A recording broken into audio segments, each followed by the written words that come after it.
Enterprise. And so our first speaker today is going to be Ms. Jessica Snyder with EPA headquarters. Jessica, the floor is yours. Okay. Good morning, everyone. Welcome to Tuesday. And I am doing this presentation also with a few colleagues on the phone. Kari Hadeen, I'd like to introduce you real quick, who is our E-Enterprise Leadership Council Tri-Chair. She represents our tribal representatives as our chair. And so quick wave from Kari. And then April Hathcote, who has been a key member of our E-Enterprise IoT, which we'll get into through the presentation, stands for the Interoperability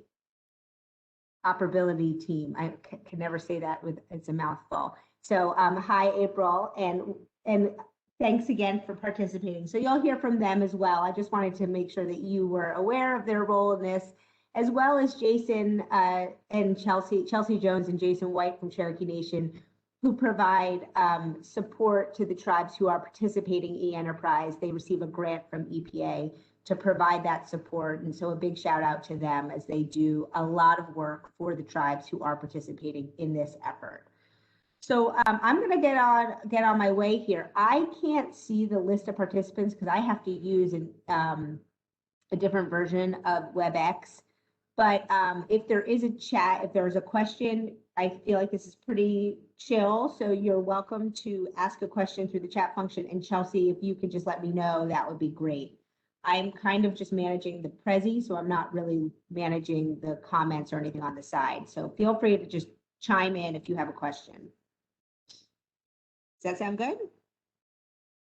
All right, so just a heads up too, this presentation, this Prezi that we've developed about E-Enterprise really came out of the need for people better understanding what E-Enterprise is and how they can get more involved. This presentation is available on our websites, so if you are interested in watching it, there is a voiceover version of it, and this can be used if you if you want to revisit it again. So a little bit about E-Enterprise. Just some background here. Growing public concern over environmental pollution led to groundbreaking presidential action in the 1970s to address toxic air, chemical hotspots, and contaminated drinking water and other issues. Beginning in the early 1970s, Congress enacted a number of essential environmental and public health protection laws and established the EPA, which many of you guys are familiar with these essential regulations, the Clean Air Act, Clean Water Act, Safe Drinking Water Act, RCRA, and TSCA. But EPA set up these program offices to implement the media-specific statutes, so we're pretty siloed in the way that we do our work. And states and tribes who have been delegated or authorized to run these federal environmental programs or have their own environmental programs are integral partners as we implement these programs, both in the states that do it themselves and then, the tribes as well, and then for the work that EPA does to implement the programs in Indian country. Over the last 5 decades, which is crazy, 50 years, this dual track framework has led to a lot of inefficiencies and a lot of confusion about what programs are doing what and how the programs can work together sort of more broadly or across the agency. So in 2013, E-Enterprise for the Environment was established, and this program really was meant to aim to work collaboratively with states and tribes to simplify, streamline, and modernize the implementation of environmental programs. And we'll get to a little bit more about what those buzzwords mean. Through meaningful collaboration, the leaders of EPA states and tribes focused on both strategic and day-to-day duties and shared responsibilities. So at its core, E-Enterprise is committed to collaborative leadership. That's really sort of the highest part of our process, is working collaboratively among states and tribes as partners to implement these environmental programs and do in a way that makes sense. We identify common problems as priority work. We're doing that right now within the group as we have a new administration and we're identifying problems that we want to work on together. We're focused on a shared and sustainable solution that includes designing and developing a project. And EPA and states and tribe agencies are engaged in both defining the problem together and then finding a collective solution. E-Enterprise emphasizes relationship building and embodies a culture shift in how environmental co-regulators, who are EPA states and tribes, can work together to drive transformative change and implement the shared goals of a healthy and clean environment. So here's a quote from our ECOS president, the EELC member, Patrick McDonald. E-Enterprise in the EELC is a unique place where senior state leaders may talk with peers in the states and tribes and EPA about our shared responsibilities and desires as we transform the way we implement programs. In the 50-year history of EPA, of environmental protection, E-Enterprise marks the first time that states, tribes, and EPA have established a collaborative leadership body to improve the health of our environment. And I really do emphasize the fact that E-Enterprise is a forum for states, tribes, and EPA members to come together to discuss difficult problems, and doing so in a way that is open and transparent. And it's probably one of the very few bodies where these three partners are coming together collaboratively to do work. The way that E-Enterprise operates or works is pretty is where some folks kind of get confused. But really, the main emphasis of our program is sort of three parts, three principles. We work on that shared governance, which we just talked about in detail, about working collaboratively amongst the three partners. And we do so by taking some sort of area or a problem or a topic where that they could improve from streamlining, so maybe cutting out the waste and reducing the burden and the efficiencies, and then optimizing technology where appropriate. So maybe developing a system that can be built once and used by many others, maybe electronifying the way that we do our work, going from paper to paperless, building apps that may be used or leveraged by other partners.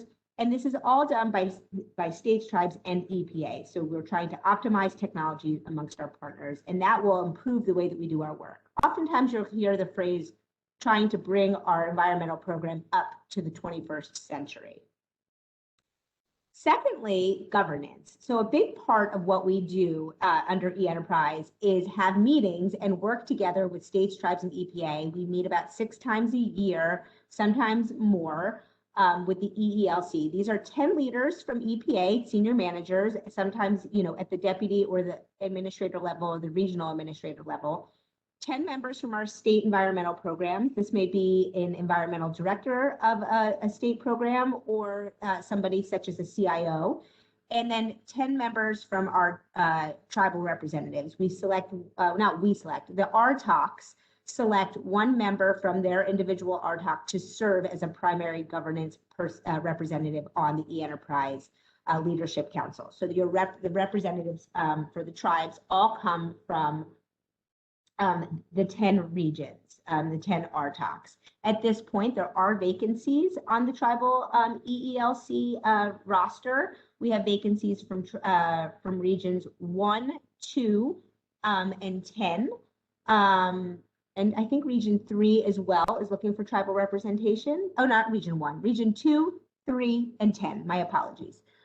So if there are folks that are on this presentation from those regions and do serve on their RTOC or are interested in learning more about how they can participate in E-Enterprise and the E-Enterprise Leadership Council, I highly recommend that you reach out to me, Chelsea, or Kari. This is a great opportunity for tribes to sit around the table with states and EPA senior leaders and have input into our priority areas as we move into this administration. Unfortunately, I don't think the video from Kari is going to show because it was because of the audio issues. But like I said, this presentation is available on, and I'll leave it, I'll send around the link so you can watch the videos because it's a good one from Kari. I just want to do a quick overview of the sort of what E-Enterprise does. So we talked a little bit about how we operate, but sort of what are we actually doing? So the way that E-Enterprise works is that we have kind of a suite or a portfolio of projects. They're usually related to the various media areas, but there are some cross-media areas. So many of the E-Enterprise projects, the E-Enterprise story includes a myriad of opportunities where we work with states and tribes and EPA together for early and meaningful engagement on key issues that we all agree need to be addressed. And then we try to apply those principles of streamline and optimize technology in order to get the work done. So an example of a project is Attains, which many people may be familiar with on this call. This was an e-enterprise effort. This stands for the Tribal Reporting to Assessment Total Maximum Daily Load Tracking and Implementation Systems. And this helps tribes electronically report, analyze, and use water quality monitoring data. When you're watching this presentation, you can click on this little link here, and that will bring you to a fact sheet about what Attains is. But that started or was generated under the e-enterprise program, and now is growing out to a national level. I kind of sometimes have a hard time navigating this presentation because it's fancy for me. But another area that you may be aware of is quality assurance projects plans. In 2018, a tribal representative from Region 6 brought to our attention the need that we need to speed up and also make the process for reviewing and approving quality assurance projects plans more transparent and consistent. So it was an important effort for tribes, and I am happy to say that we have made strides in the last 2 years. Not only have we improved the process, we've provided training to tribes and states. We had our most recent one in April, and there's another one planned for next year. We're working to ensure there's more consistency amongst the terms and conditions that are in the grants. We're making sure that folks have the opportunity to work directly with their quality assurance manager versus working through their PO in terms of getting information back and forth between the tribal grantee and EPA. And most excitingly, we have a way to track QAPs more transparently.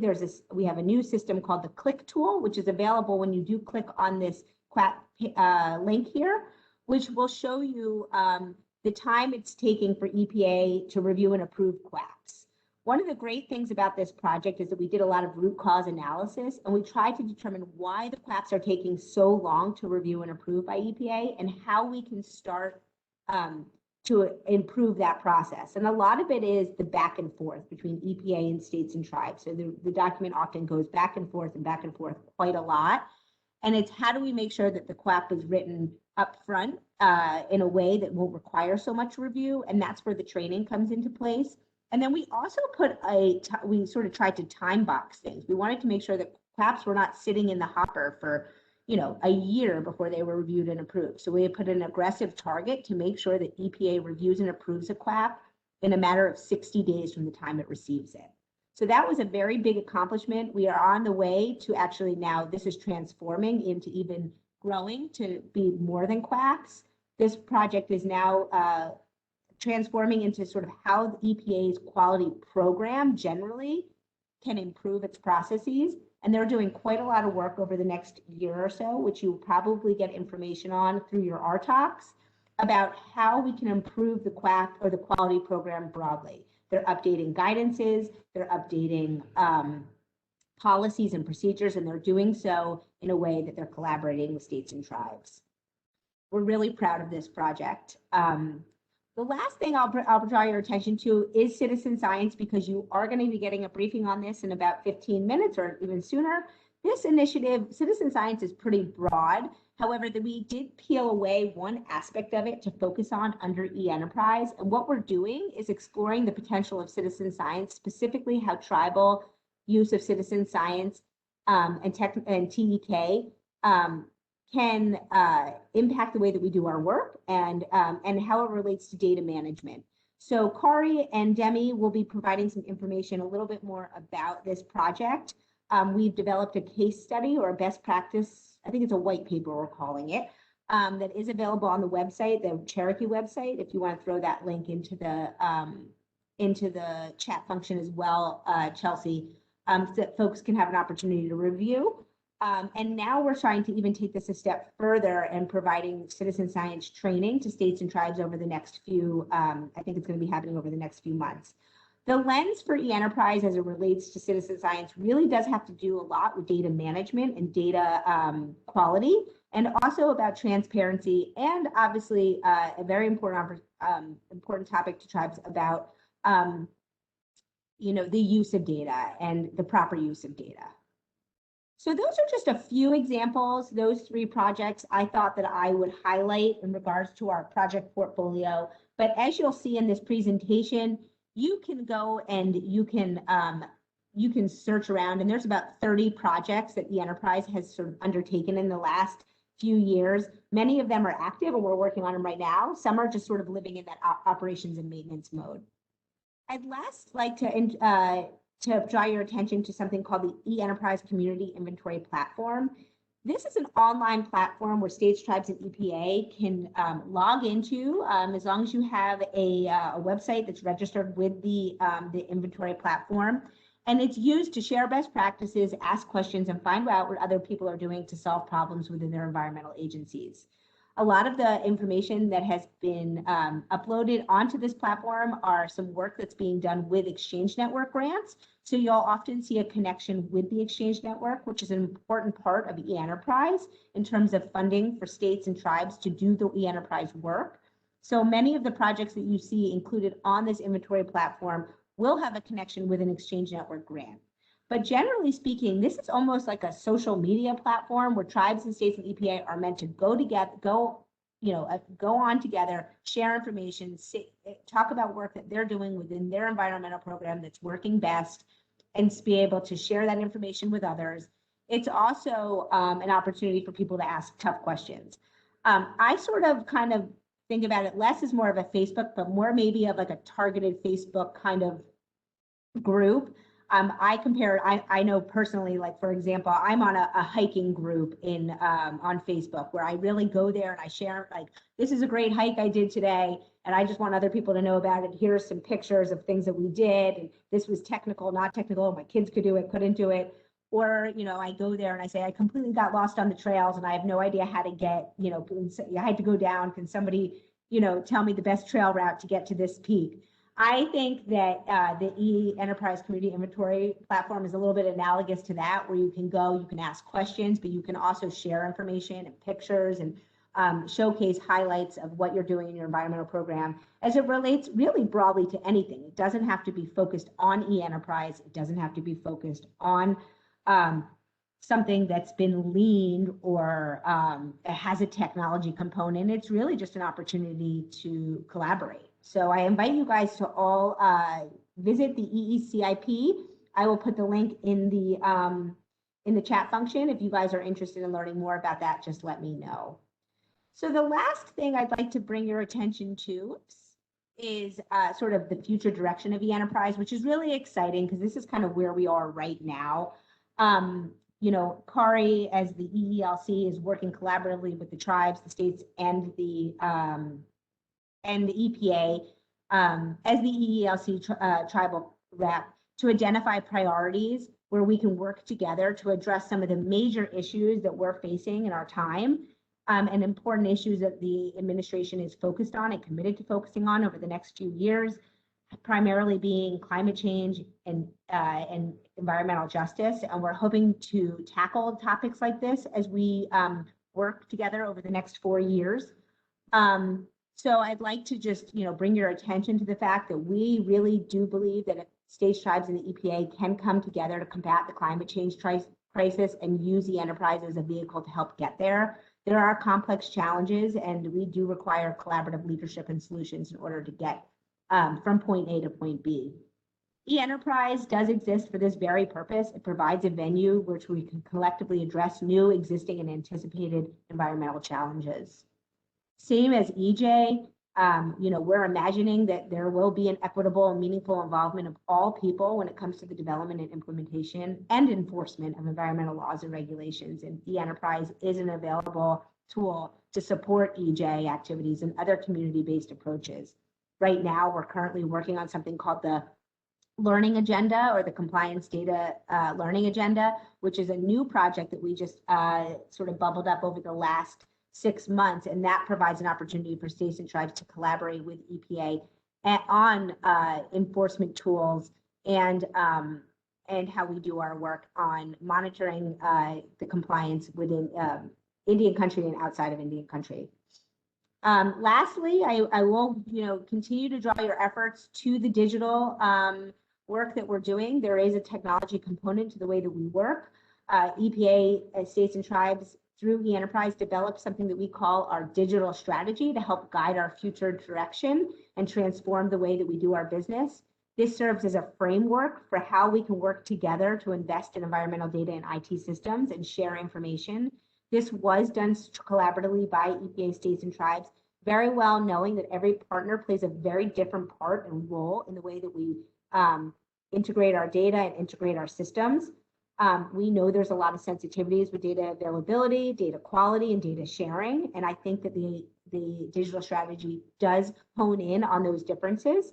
So again, I think this is serving as a guidepost or a roadmap as we work on addressing issues for the future. We want to be mindful of the literature that we developed in the digital strategy.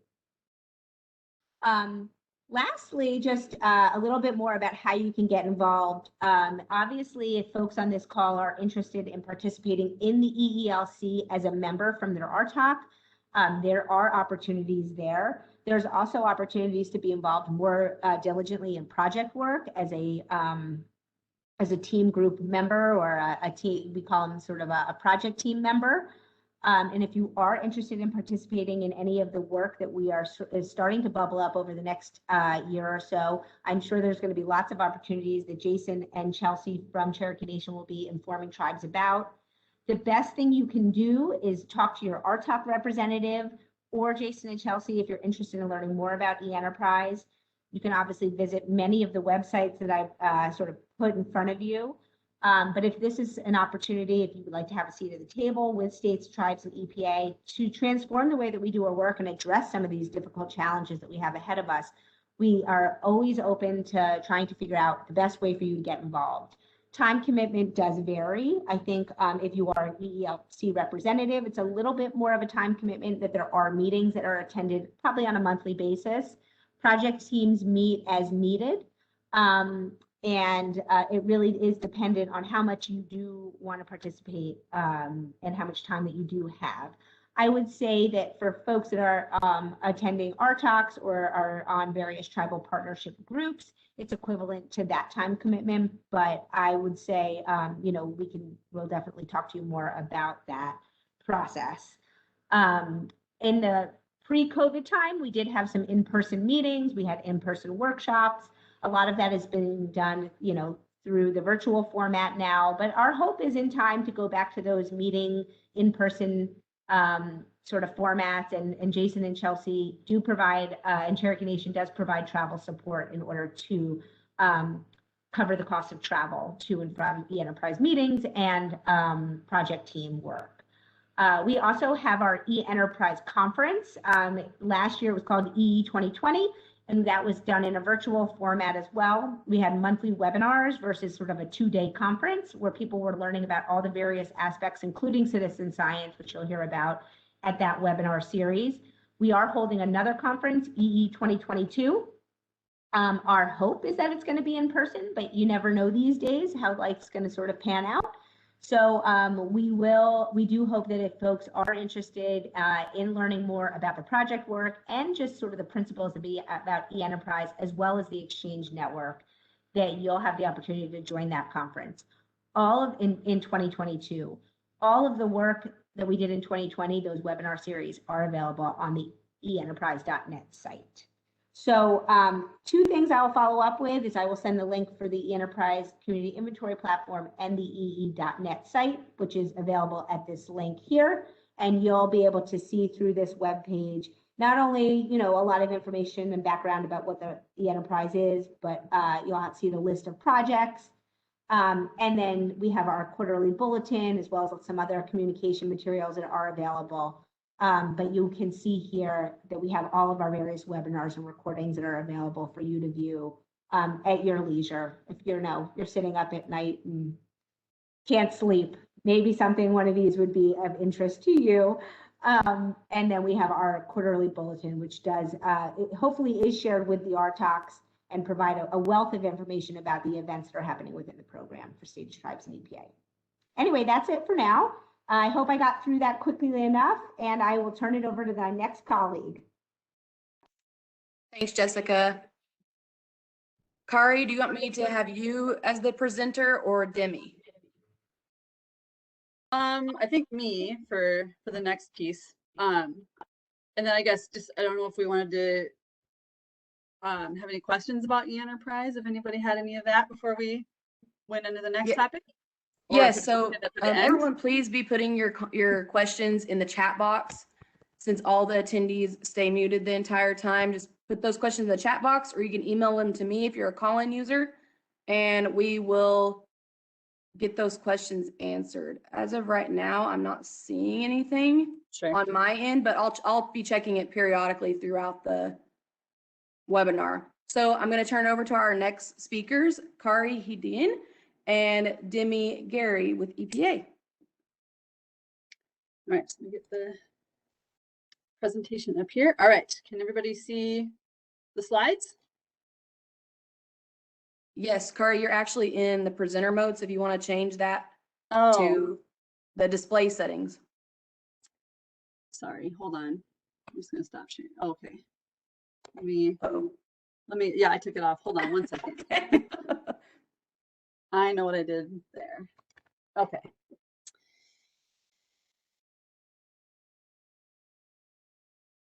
It's never easy. Demi, do you want to start by introducing yourself while I get this going? Perfect.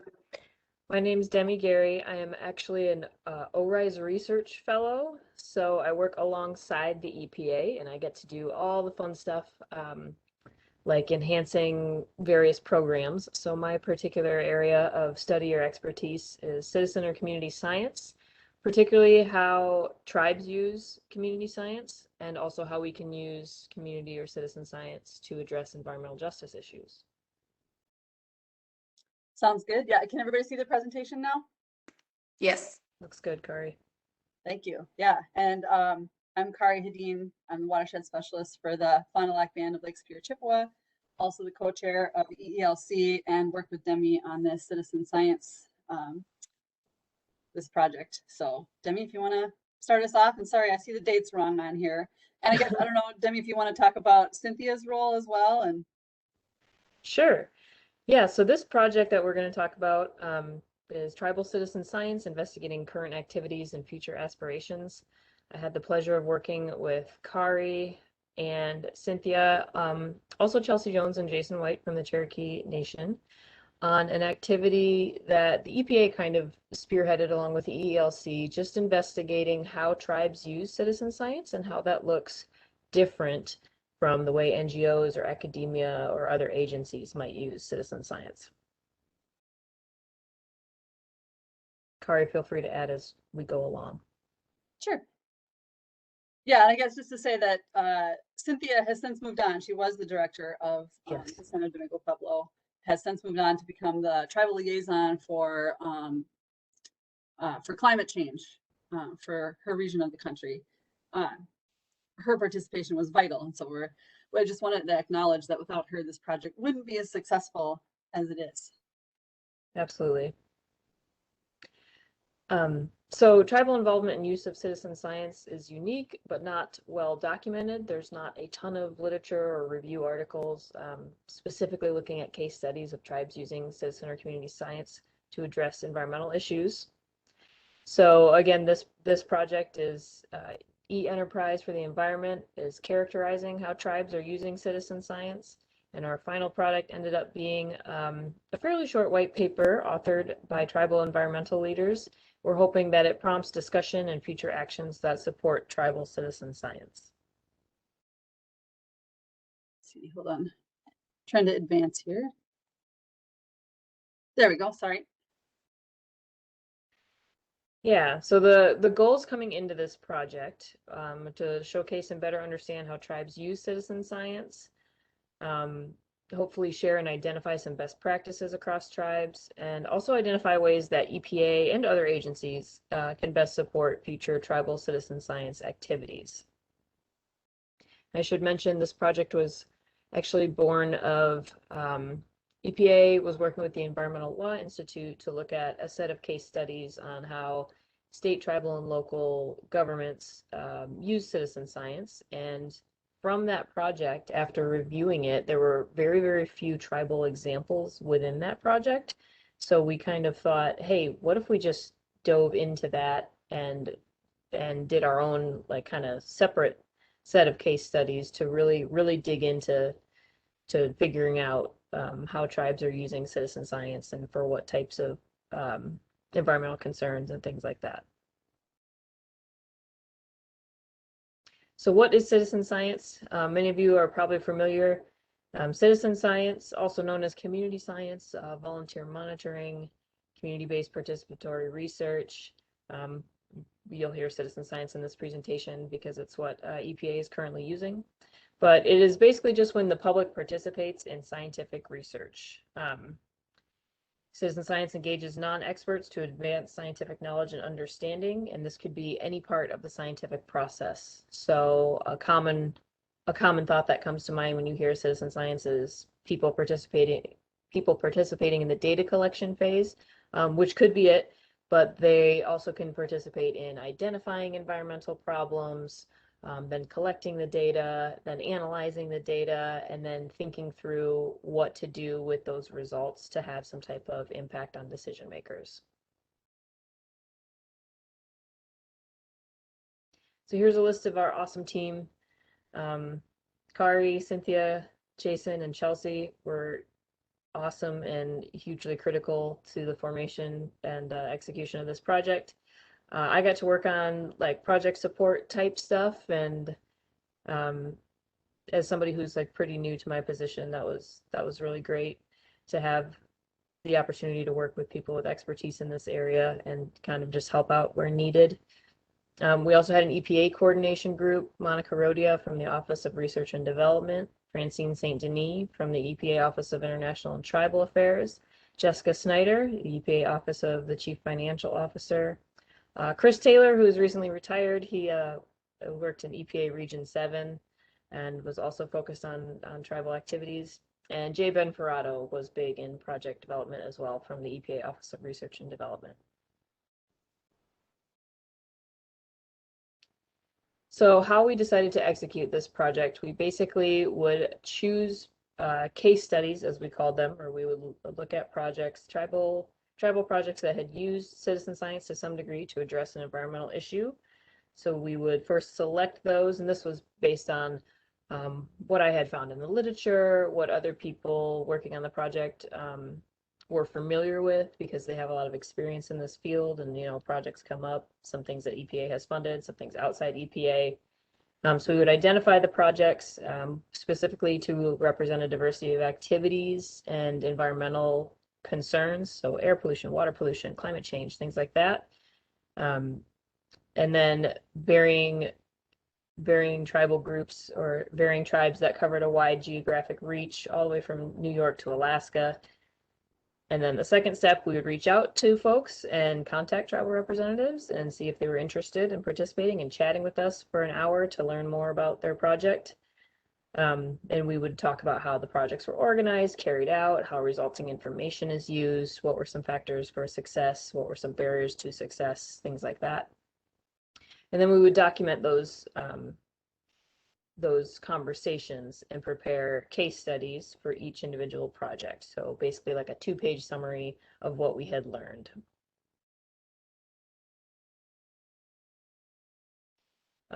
One thing to mention here is understanding the unique qualities of tribal citizen science.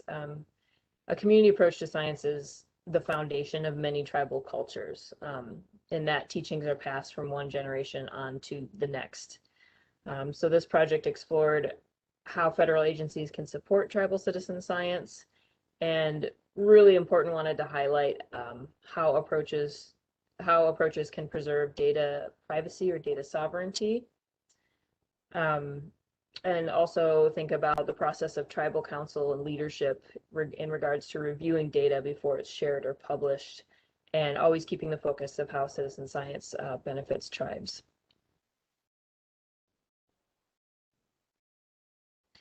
So this is a list of the case studies we covered in the paper, and we'll kind of look more closely at 2 of them today, but you can see there's a wide range, everything from microplastics and subsistence foods to radon, some watershed watch programs, climate change research with the Menominee Nation, and all the way to preventing invasive species, aquatic invasive species with the Blackfeet Nation. And I'll pass it over to Kari to take over on some of the lessons that we learned from executing this project. Thanks. Yeah, so I think the lessons learned are similar to the challenges of any tribal environmental effort or program. I guess with maybe the kind of unique twist of this just being something that's, there's not that same kind of broad community to kind of rely on or learn from. Everybody's kind of working on their own and trying to figure things out. And our hope kind of through this paper was to help streamline that process for tribes that are considering doing tribal citizen science. So some of the lessons learned include barriers to funding, and that just comes specifically with match requirements, tribes not having often the capacity to really provide a high level of match. And so, you know, are there ways to remove that barrier or to find partners who could help with that? And then also a need for sustainable multi-year funding. Again, this is a very common issue. It's the idea of like maybe getting 1 to maybe 2 years of funding, enough to get a program up and running. But then when it comes to actually maintaining the program, there's having to look elsewhere for funding. And so a lot of these projects kind of have that initial source of energy and funding and then kind of fade away. And so again, hoping that this paper can highlight that because part of the purpose of this paper is not only for the tribal audience, but also for universities, other federal agencies, and the EPA to say, how can we support this work? Or how can they support this work? And then we talked a little bit already about data management decisions, finding useful database and QAPs and those kind of technical issues being something that people struggled with or not, depending on the case. And then it's important to meet the tribal needs with research projects.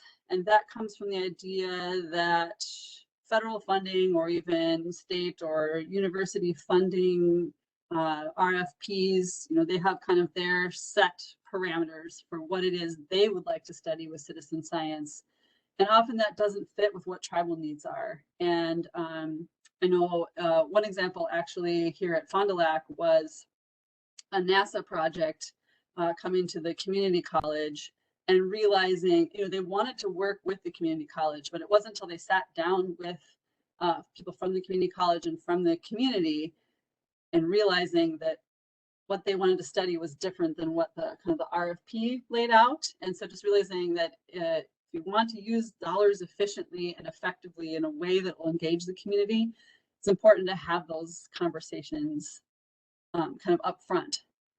And then that need for peer networking and resource sharing, that just comes from that idea, again, of folks in this world of citizen science kind of figuring it out as they go. And is there a way through this paper and through talking to our regions or to EPA in general that we could provide some more support? Because I know working for a tribe, one of the most kind of powerful and effective ways that I learn is just from other tribes struggling with the same kinds of issues that I am. And so I think there's a lot of power and effort there. So I'm just going to go into a couple case studies just because I think they're pretty interesting. So this one is the Shinnecock Nation microbial source tracking. And this grew out of the Shinnecock Nation's water quality work with USGS.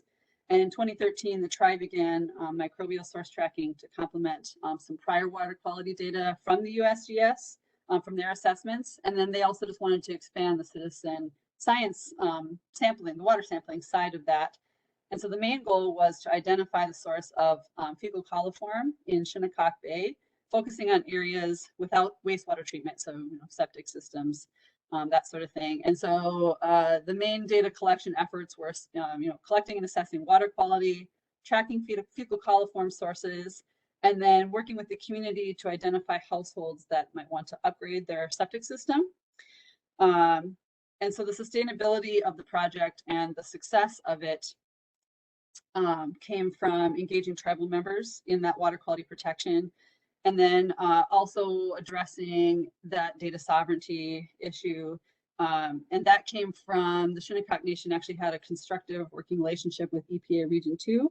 They really appreciated the spirit of collaboration and that access that EPA was able to give them to sensors and able to loan the sensors out because those can be expensive and there's kind of a learning curve in terms of operating them.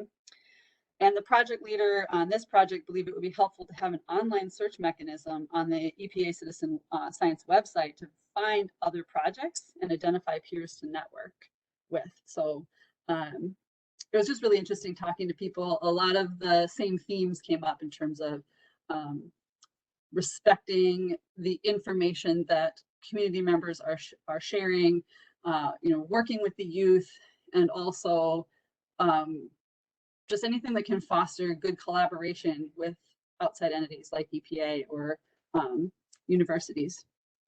And then another one is the River Source River Watch program. This one is in the Southwest. And they started in 1997 as a public-private partnership, working with tribes and pueblos in northern New Mexico. They wanted to co-create conservation projects that involved students and community members, specifically on watershed monitoring.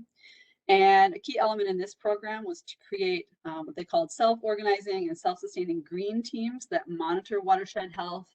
And again, this was kind of a theme that was throughout. It's that idea of if we can train key members of the community to go out and do this kind of watershed monitoring, whether that's teachers or other kinds of leaders or elders in the community who can then continually year after year go out and collect this kind of data. That's one of the kind of keys to sustainability. And so, they've been doing it for 20 years. And numerous students from this project have gone on to careers as natural resource managers. So that's the other thing. It's a way to get tribal members and youth really excited about this kind of work and coming back to work for their tribe too. And about 130 students have presented their data to the community at the end of each year. So that's another thing just in terms of getting experience with public speaking and being able to share this kind of data with the community. And they also kind of talked a bit about their COVID response, which was that they created live videos and they have a YouTube channel that community scientists can follow. They have sanitized grab and go kits, which allow them to do data collection of soil and water in their own yard. And so what they learned, again, same themes, building relationships and trust is key. They emphasize that alignment with tribal goals and building a foundation of trust with tribal communities is critical. And part of this is observing that issue of data sovereignty. And I'll talk a little bit more about this, but just that idea of what we're going to be collecting this data. How are we going to store it? How are we going to share it? Who's going to have access to it? We don't want this data to in any way be used, against the tribe, right? That would be the worst possible outcome. And then just keeping in mind that learning for different ages looks different, right? So, an adult who doesn't have a background in science is going to come into this program and need something, and then a child coming in is going to need something, and then you might again have somebody who's been in this program for a long time, and they can be more of your mentor.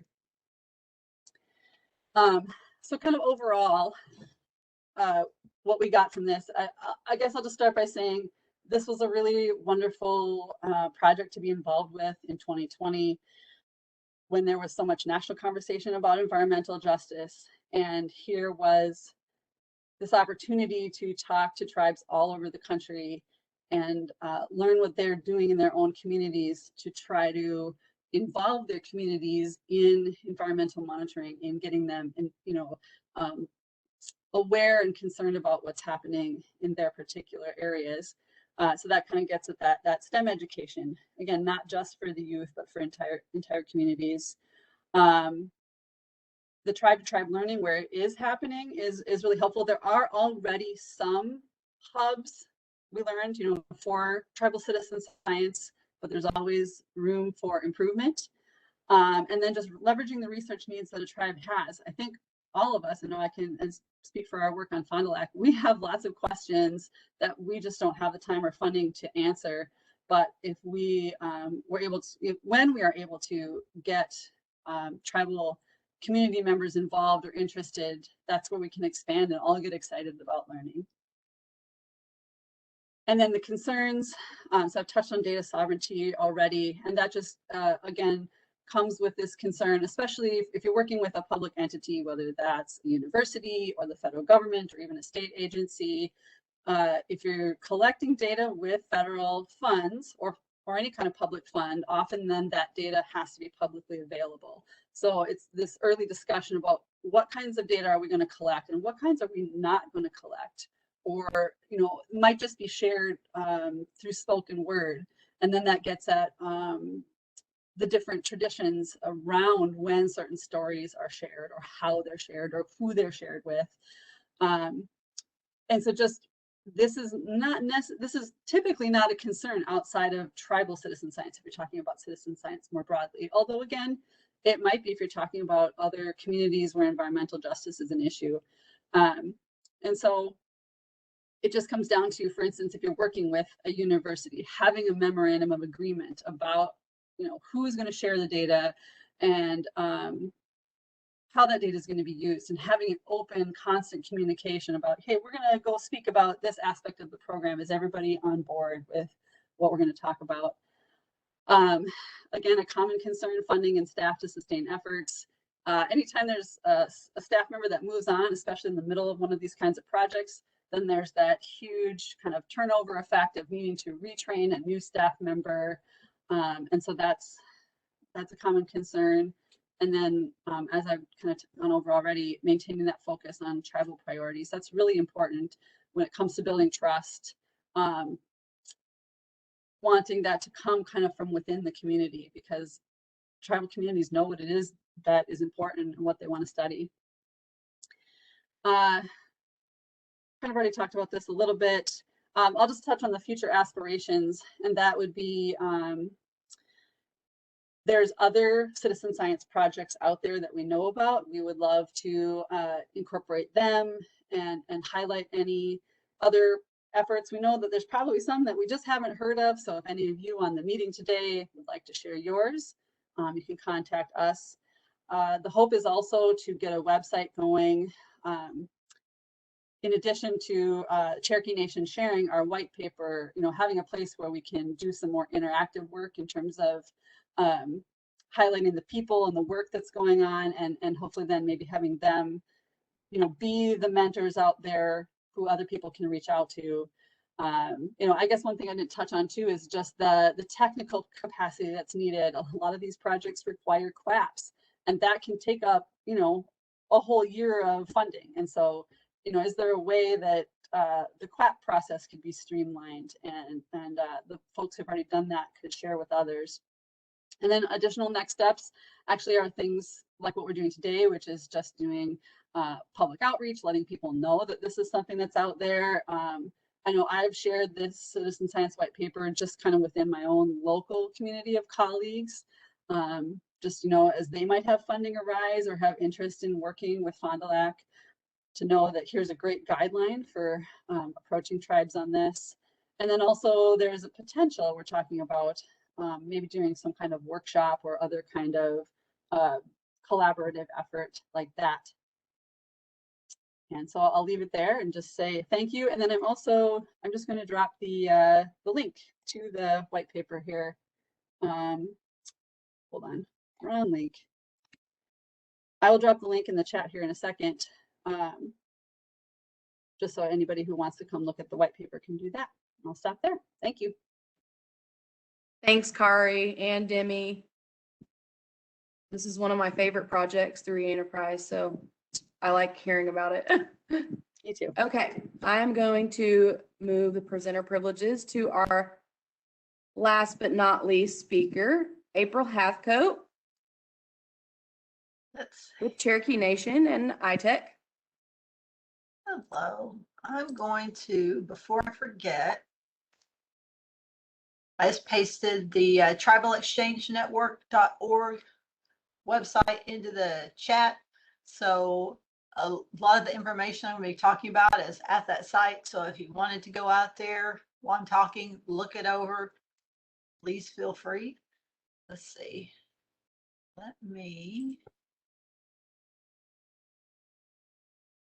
Now I got to figure out which screen to share. Let's see. Hold on. And April, if you'll change the display settings to duplicate. Yeah, or either one, it doesn't matter. This one? Yeah, either one. Okay. Awesome. Make sure I'm doing this right. Make sure I can. Okay, there we go. Make sure I can advance my slides. So, as she said, my name is April Hathcote. I work with Chelsea and Jason here in the Environmental Programs Office in Tahlequah. I'm currently a director. I'm over a few programs that, see if I get these all right, the air, water, UST, and pesticides, as well as the Exchange Network. Just for background, I'm primarily an airhead. So there's 3 of us in our air program here, and I'm the one responsible for gathering all the data and uploading it to the air quality system, if you're familiar with that. And I also run our Exchange Network grant. So that's primary. I got involved. I looked it up. I think it was 2012. And they sent me to the Tribal Exchange Network Conference. Back then it was NCAI that had the cooperative agreement. And they ended up asking me to join the, at the time called the Tribal Governance Group. So, and I started managing the Exchange Network grant as, and I'm sure many of you are familiar with this, when the person who did it before left. So they're like, here, you can do this. And I'd heard of Exchange Network, but didn't know that much about it. So I had to learn pretty quickly. So today I'm going to talk about the Tribal Exchange Network Group, or the TXG, and how they help support the tribe's management, analysis, and sharing of their environmental data. And just quick overview, just going to do an introduction of our group, tribal perspectives about the Exchange Network, how you can become involved as a tribe, and then contacts and links for more info. The Exchange Network Group, the goal is the better environmental management through making, oops, hold on a second. I just realized, there we go. Sorry, I had to minimize something. I couldn't read all my slides. The goal is better environmental management decision-making through increased access to timely and high quality, hopefully, environmental information. It's a partner-driven network, EPA-supported grant opportunities, and it's the foundation and model for the Enterprise for the Environment Initiative. And I should note, and I don't know if this was mentioned earlier, that ECOS maintains the Exchange Network site and the ESIP site that was also brought up. And I think that's, whoops. There we go. As far as value of the Exchange Network, you get access to high quality, timely data, lower cost, robust security measures to control your data access, strengthened information management, data access to professionals at all levels, and open government transparency. As far as tribal perspectives on the EN, why those are needed, what we're hoping to do is enhance funding resources to support tribal programs. We want to improve the collaboration and coordination among the tribes, EPA, and any other partners, and expand the training and mentoring support to increase tribal capacity. And from the TXG members, Brianna said, because tribes are different in how they collect and share data, tribes typically have limited resources, such for technology, financial, staffing, etc. So they have different needs in states. And I pointed out that every tribe has different concerns and priorities, and available resources can vary widely. And many tribes have addressed issues in innovative ways that can be an inspiration for others. And also, one thing we've noted too, as far as tribal participation, it can vary between the different levels. So your leadership, your directors, your people who are on the ground doing the work. They can all have different needs and different perspectives, and we would like to have all of those if we can. So tribes know best what tribal programs need and the challenges we face in getting those, facing those problems. We need to keep pace of data management and exchange to a level at which tribes can stay involved. And if we don't speak up for specific data management needs, then others with less knowledge of tribal and environmental programs will. So we need to make sure that our perspectives are known and our needs are known. So that's where Tribal Exchange Network Group comes in. We promote tribal sovereignty, capacity, and equity to enhance tribes' participation in the exchange network. So we advocate for improved access to funding and resources, communicate the tribal priorities and perspectives on EN activities, and provide mentoring and assistance for tribes that are managing their environmental data. And TXG is supported by the Institute for Tribal Environmental Professionals, or ITEC, and they have a cooperative agreement with US EPA's Office of Mission Support. And there's the web address again, if you want to go out and take a look at that. And just a brief history. And some of this was before my time because I didn't start till 2004. And like I said, I didn't get involved with Exchange Network till about 2012. So I'm not involved till kind of way up there in this chart. But they first started way back in 2000 with the one-stop grants. And then the governance was actually in partnership established in 2002. And the tribal governance group, the original iteration was started back in 2008. Then you start hearing about e-enterprise initiative, that was 2013. And then we were rebranded, so to speak, as the Tribal Exchange Network Group, or TXG, in 2020. And you see our nice fancy new logo there. And look at those bright shining faces. These are the current members of the TXG, and Frank is our chair. And I was looking to see, okay, yeah, we're all listed on there. So there's currently 8 of us. We are always looking for more members. So please, and it does not matter. You might be saying, I'm really new to this. I don't have a lot of experience. It doesn't matter because we were all new when we started. Any perspectives that we can get from other tribes is needed and appreciated.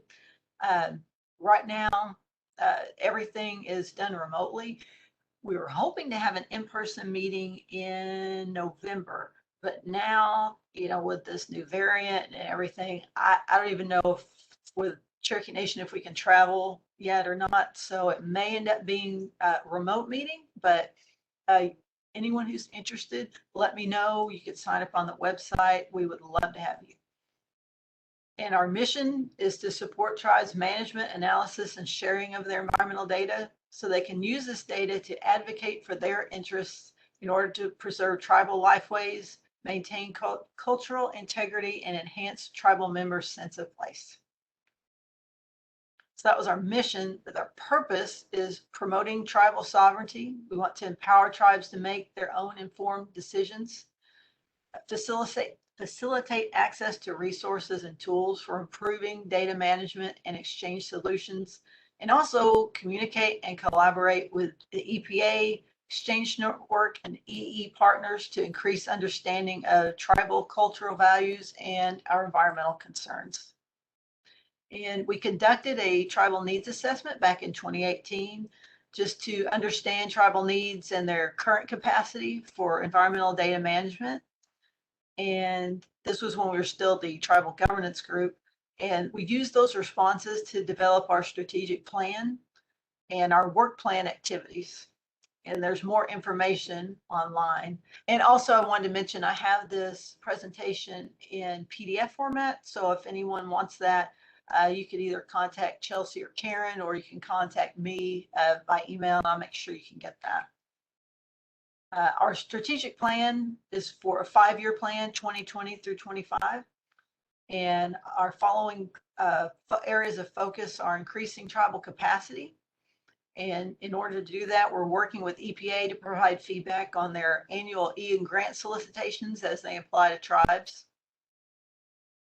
And we want to improve collaboration and coordination between tribes and EPA. So we support tribal environmental program networking at the annual Tribal Ian Conference, the National Ian Conference that was mentioned earlier, and any regional tribal and EPA conferences like we are having today.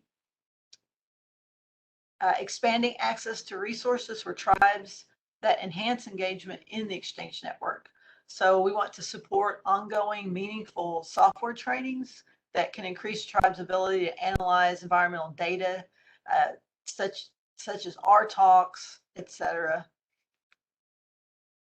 And we also provide mentoring and technical support. So we want to build the technical capacity of tribes to elevate their governance abilities to make meaningful decisions. So just basically making their lives easier.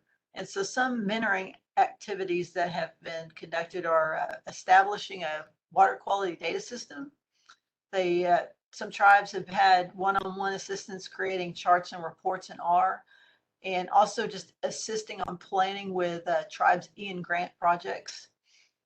So approaches can be one-on-one or small group.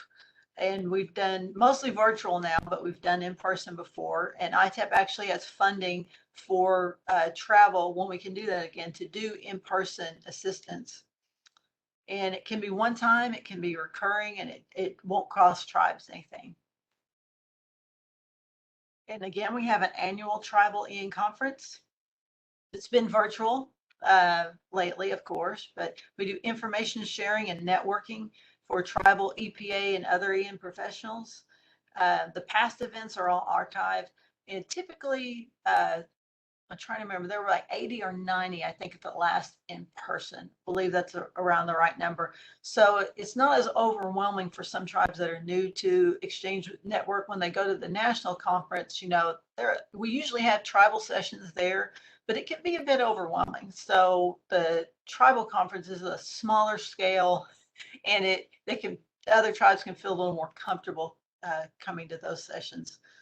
And we also have the Tribal Data and Technology Academy, which has workshops for tribes to develop data management skills and hands-on lessons. And we're going to have an upcoming Tribal and Technology Academy that we should be issuing the details about that pretty soon. And there's a link for more information. TXJ communication and collaboration. We coordinate with national, regional, and media program, tribal, and EPA partners. And we also do outreach at conferences, meetings, other events, like, again, the Tribal Ian Conference, the National Conference. We've also had sessions at the Lands Forum, any regional RTalk meetings. And we also have professional development and networking activities like the Openscapes and data carpentries. And that's a picture of one of our breakout sessions back in 2015. And we also do advocacy and engagement. So we provide technical assistance for tribal partners with Ian and EE initiatives, coordination with EPA and Ian partners to promote tribal access, equity, inclusion, and request more balanced funding support for tribal programs, including operations and maintenance costs, which those are a big issue often. Leveraging and expanding resources that support tribal needs for low cost and scalable technology solutions. And these are just some quotes about why we should participate. As Brian said, being a voice for tribes and standing up for the needs of tribal environmental programs. And Frank says, providing tribes with skills and knowledge to manage and utilize Ian grant funding to build decision-making tools. And these are some ways you can get involved. And this is all on the TXG Tribal Exchange Network site. There's a membership request form for joining the TXG. We would love to have you again. requesting a mentor. So that's the mentorship. So if you have an issue, it does not matter the media, it's cross media, air, water, anything. Just wanting to apply for a grant and needing some assistance, you can request a TXG mentor on that form. And of course, you can just contact us about anything involving Exchange Network activities or data collection activities. This is all the contact information. And it was mentioned earlier about governance, and I forgot to mention that in the earlier slide, but on the TXG, several of us are also involved on the governance aspect of the EEEN. And so I sit on the interoperability and operations team. So hard, just IoT. On the IoT, and a couple of people are actually on the oh gosh, what is it? The MB. Now I'm blanking on what it, but so we try to have on the TXG, even though our group is not officially a part of the governance structure, we're outside of that, but then we'll have members sit on those governance structures just so we can kind of keep a toe in the water and know what's going on. And this is our contact information for all the sites. And I want to thank Lydia and Natasha with ITEC because they put this presentation together with all of the TXG members' input. And so, you know, that can be like herding cats because we're all busy trying to get all of our input. So they were able to get this pulled together, and I really appreciate it. So I hope I did it justice. And I guess that is all I had. Anyone has any, let's see, hit the right button here. So if anybody has any questions at all, please feel April, free. you may check your chat box because there is 2 questions in there. Yes, and to Marvin, yes, there is. If you and that was probably before I showed that slide, but if you go on the tribalexchangenetwork.org site and fill out that form for membership, then that'll get to us and we would welcome you. Or you can send me an email and I can send you the link to that as well. As far as regional representation, we are not, we are a volunteer group. So we are not, you know, I guess voted in any way. We try to have regional representation as much as possible. But it's not, we've had like the same 8 people for a while. So it's not easy getting, everyone is so busy and they're like, oh no, not another group, right? So we try to get as much regional representation as possible. And right now we're not doing too bad because we've got a few in California and Oklahoma, and we've got some people on the East Coast. So we're doing okay, but we would welcome any new members. Thanks, April. And I will go ahead and have Jessica, Demi, and Kari, why don't you guys go ahead and check your chat boxes as well, just to make sure nobody directed questions to you.